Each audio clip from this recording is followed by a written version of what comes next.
Lakini kuna watu katika nchi yetu wao hawataki, wanaona kwamba hii kuwa na serikali ya umoja wa kitaifa sasa ilikuwa makosa,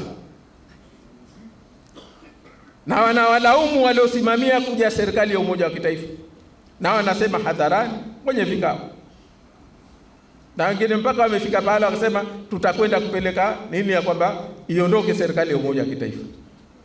Wamo wana nyadhifa, wana ushawishi, wana vyeo, wana pesa.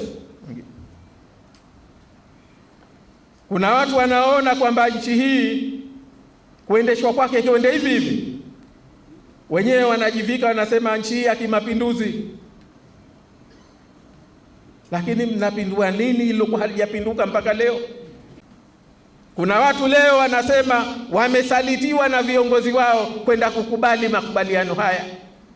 Ilikuwaje? Walikuwa wamelewa? Hao ndio kwa sababu wanaondoka wako wanasema, na wengine wamefanya hasama kubwa, hawayataki bwana hata kuyasikia. Kwa wao wanasema hii ni kwenda kuuza nchi. Anauziwa nani? Mshtiri nani? Muuzaji nani? Ndio kasumba iliyojazwa.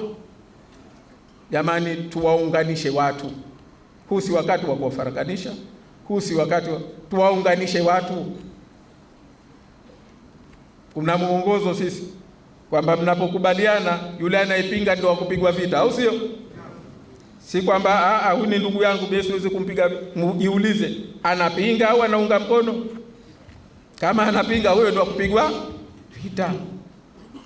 Tuwaunganishe watu, tushirikiane, tusimamishe, tujenge nchi yetu. Sote tunadhima, sote tunadhima, kila mmoja kwa nafasi yake, kwa taaluma alionayo, kwa nia yake.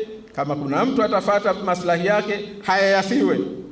Wewe na Mwenyezi Mungu ulize tu, kila jambo linahitaji usimamizi, na umesema imeundwa bodi au kamati ya usimamizi katika kuratibu mambo haya, na sijakusikia kusema uongozi serikali iliyopo kama namna gani chama chenu kitaingia katika utaratibu gani.